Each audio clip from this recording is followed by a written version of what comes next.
सुप्रभात बच्चों, कैसे हैं आप। आशा करती हूँ सभी एकदम व्यस्त और मस्त होंगे और अपनी पढ़ाई को बिल्कुल अच्छे से जारी रखे होंगे।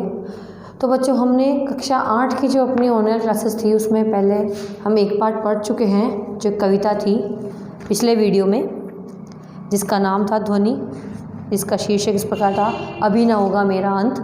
ठीक है, ये हम कर चुके हैं। अब अगला जो मैंने जैसे आपको एक पिछले वीडियो में भी बताया था कि इस दौरान हमारा सिलेबस भी कुछ कम हो गया है, तो उस सिलेबस के अनुसार हमारा दूसरा पार्ट जो है लाख की चूड़ियाँ, वो इस बार हमारे सिलेबस में हमारे पाठ्यक्रम में नहीं है। अब अगला जो हमारा पार्ट तीसरा है, बस की यात्रा, वो है। तो आज के इस वीडियो में हम जो है बस की यात्रा वाला जो एक हरिशंकर परसाई जी द्वारा जो एक व्यंग्य चित्रण है वो हम पढ़ेंगे आज।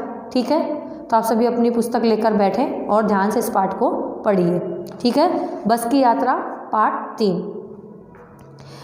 अब इसमें लेखक बता रहे हैं कि वो एक पुरानी सी खटारा सी बस में बैठ करके, जिनके 4-5 मित्र थे, और कहीं जाते हैं और किस प्रकार से फिर वो जो बस है जो बहुत पुरानी सी है, तो कैसे रास्ते में अटक अटक कर चलती है और किस प्रकार से वो अपना सफ़र तय करती है, यही इस आपके पाठ में बताया गया है, जिसे हम यहाँ पर विस्तार पूर्वक पढ़ेंगे।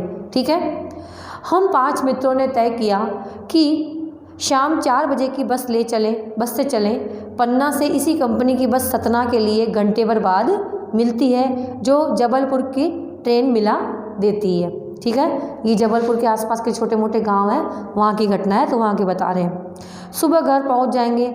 हम में से 2 को सुबह काम पर हाजिर होना था, इसलिए वापसी का यही रास्ता अपनाना जरूरी था। लोगों ने सलाह दी कि समझदार आदमी इस शाम वाली बस से सफ़र नहीं करते। क्या रास्ते में डाकू मिलते हैं? नहीं, बस डाकिन है। अब इन लोगों को क्या था, ये कहीं घूमने के लिए गए थे 4-5 मित्र, तब इनको वापस सुबह जो है जबलपुर जाना था और ये पास के किसी गांव में थे, तो वहाँ से पन्ना से कह रहे हैं कि इसी कंपनी की, जिस कंपनी की बस में वो आए थे, कह रहे इसी कंपनी की बस सतना के लिए जो है घंटे भर बाद मिलती है, और फिर वो सतना से उन्हें जबलपुर के लिए ट्रेन मिल जाएगी, क्योंकि सुबह इन सबको अपने अपने वहाँ जबलपुर पहुँच करके ड्यूटी पे जाना था, काम पे जाना था। लेकिन जो वहाँ बस स्टॉप पर जो कुछ लोग थे, उन्होंने इनको सलाह दी कि समझदार आदमी इस बस में नहीं जाएगा, इस बस का प्रयोग नहीं करता। तो वही लोगों को लगा कि भाई ऐसा क्यों कह रहे हैं, तो उन्होंने पूछा क्यों भाई, रास्ते में कोई डाकू वाकू मिलते हैं क्या? तब किसी ने कहा कि नहीं, बस डाकिन है, रास्ते में डाकू नहीं मिलेंगे, ये स्वयं बस ही डाकिन है। अब ये बस कैसे डाकिन है, ये हमें आगे पढ़ने से पता लग जाएगा। बस को देखा तो श्रद्धा ऊपर पड़ी, यानी उस पर इतनी दया आई, सम्मानित की नज़र से सबने उसको देखा, क्योंकि वो बहुत पुरानी बस थी, खूब वयोवृद्ध थी, यानी बहुत पुरानी थी, सदियों के अनुभव के निशान लिए हुए थी। लोग इसलिए से सफ़र नहीं करना चाहते थे कि वृद्धावस्था में इसे कष्ट होगा। ये बस पूजा की योग्य थी, उस पर सवार कैसे हुआ जा सकता है। आप चित्र में देख लीजिए कैसी बस की हालत है। इस हिसाब से बस बहुत पुरानी थी, कई जगह टूट फूट चुकी थी। तो जैसे होता नहीं, हम जैसे किसी बुजुर्ग आदमी से ज़्यादा काम नहीं करवाते कि वैसे इतने बुजुर्ग इतने बीमार रहते हैं, तो हम इनसे क्या काम करवाएं। तो वही चीज़ था कि लोग श्रद्धा के भाव से भी इस बस में नहीं बैठते कि भाई ये इतनी पुरानी है, वह इससे बेचारे से क्या काम में ले, इसमें बैठ कर क्यों जाए। बस कंपनी के एक हिस्सेदार भी उसी बस में से जा रहे थे। अब इस बस के जो पार्टनर थे, हिस्सेदार थे, उनमें से एक हिस्सेदार इसी बस में जा रहे थे। हमने उनसे पूछा ये बस चलती भी है? अब जो लेखक वगैरह जो उनके मित्र थे, उन्होंने उन हिस्सेदार से पूछ लिया आखिर कि ये बस चलती भी है। वह बोले चलती क्यों नहीं है जी, अभी चलेगी। हमने कहा वही तो हम देखना चाहते हैं, अपने आप चलती है? हाँ जी, और कैसे चलेगी? ठीक है, गजब हो गया, ऐसी बस अपने आप चलती है कि भाई इतनी पुरानी इतनी खटारा सी बस अपने आप ही चल पड़ेगी। अब वो भाई कंपनी का हिस्सेदार था, वो अपनी बस की बुराई क्यों करता, इसलिए उसने भी कह दिया हाँ बस चलती है और अपने आप ही चलती है। हम आगा पीछा करने लगे। डॉक्टर मित्र ने कहा डरो मत चलो। अब इनके साथ एक मित्र थे डॉक्टर, उन्होंने कहा भाई आगा पीछा का मतलब टालने लगे कि भाई चलेगी नहीं चलें, इस बस में टालम टोल वाली स्थिति हो गई। लेकिन इनके डॉक्टर मित्र उन्होंने कहा भाई चलते हैं, बस अनुभव ही है, नई नवेली बसों से ज़्यादा विश्वसनीय है। यानी कई बार पुरानी चीज़ों पर ज़्यादा विश्वास किया जाता है बजाय कि नई की, इसलिए कह रहे हैं बस विश्वसनीय है नई नवेली बसों से ज़्यादा। हमें बेटों की तरह प्यार से गोद में लेकर चलेगी। बूढ़ी है इसलिए हमें बेटों की तरह प्यार से गोद में बिठाकर ले चलेगी। हम बैठ गए। जो छोड़ने आए थे वे इस तरह देख रहे थे कि जैसे अंतिम विदा दे रहे हैं। अब जो बाकी यात्री बैठे थे उनको छोड़ने वाले लोग इस प्रकार से दया श्रद्धा भाव से देख रहे थे कि शायद हमें वो अंतिम बार छोड़ने आए, हमारे वो अंतिम बार दर्शन कर रहे हैं, अब हमें नहीं दिखेंगे क्योंकि पता नहीं है बस हमारा क्या हाल करने वाली है।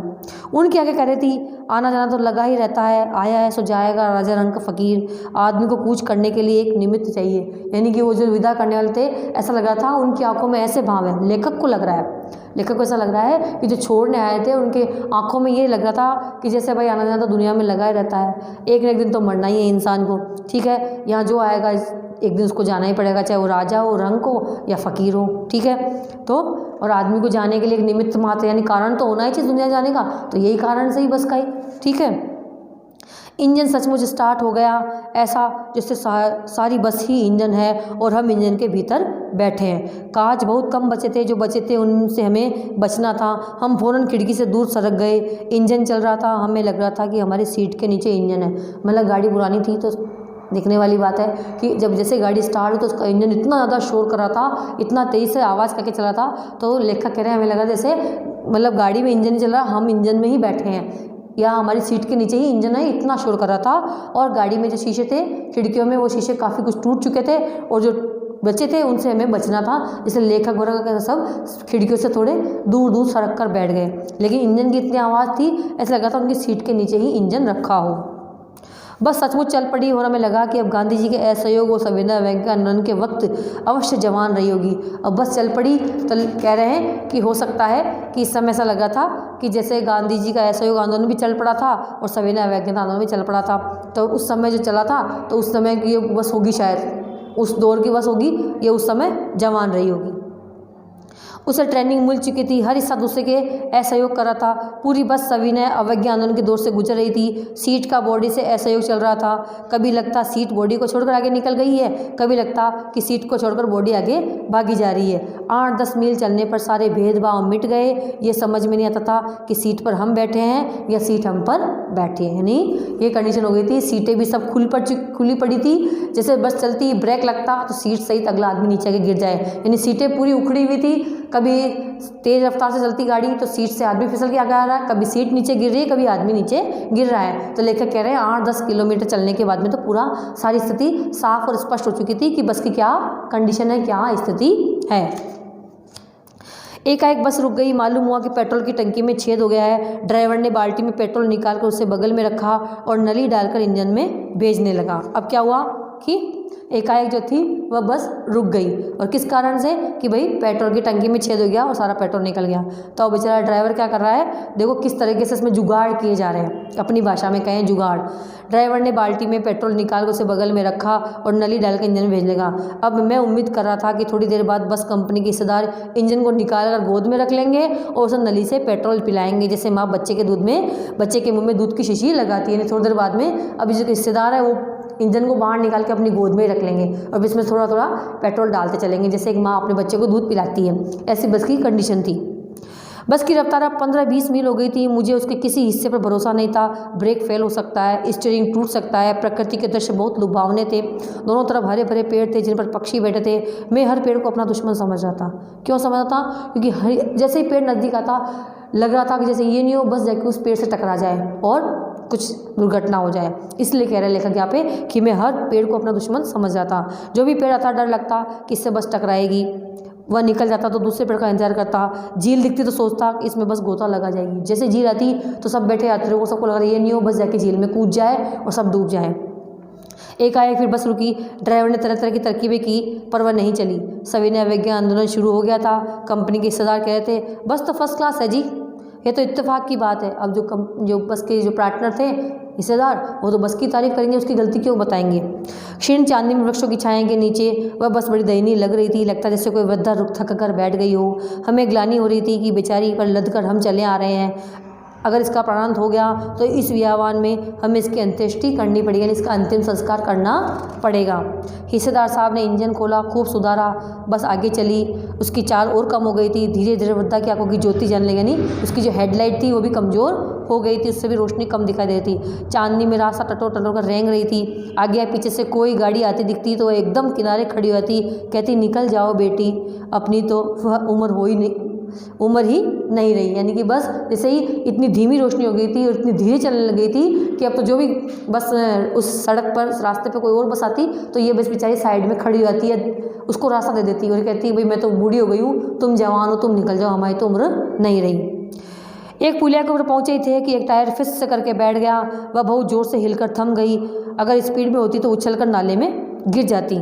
मैंने उस कंपनी के सरदार की तरफ पहली बार श्रद्धाभाव से देखा। वह टायरों की हालत जानते हैं, फिर भी जान हथेली पर लेकर इसी बस से सफ़र कर रहे हैं। उत्सर की ऐसी भावना दुर्लभ है। सोचा इस आदमी के साहस और बलिदान भावना का यही सही उपयोग नहीं हो रहा है, इसे तो किसी क्रांतिकारी आंदोलन का नेता होना चाहिए। अगर बस नाले में गिर पड़ती तो हम सब मर जाते, तो देवता बाहें पसारे उसका इंतजार करते, कहते वह महान आदमी आ रहा है जिसने एक टायर के लिए प्राण दे दिए, मर गया पर टायर नहीं बदला। व्यंग है कि बस की ऐसी हालत थी, फिर भी बस के हिस्सेदार उसको सुधारने का प्रयास नहीं कर रहे थे। बस के इतने खराब टायर थे फिर भी बस को चला रहे थे। इसलिए लेखक उस पर व्यंग्य कस रहा है कि एक टायर के लिए इसने अपनी जान दे दी इतने यात्रियों के साथ में, ठीक है, उत्सर्ग कर दिया, यानी बलिदान कर दिया। टायर नहीं बदला लेकिन बस को चलाता रहा। दूसरा घिसा टायर लगाकर बस फिर चली। हम अपने वक्त पर पन्ना पहुंचने की उम्मीद छोड़ दी। हमने अपने उस वक्त पर पन्ना पहुंचने की उम्मीद छोड़ दी थी। पन्ना कभी भी पहुंचने की उम्मीद छोड़ दी थी।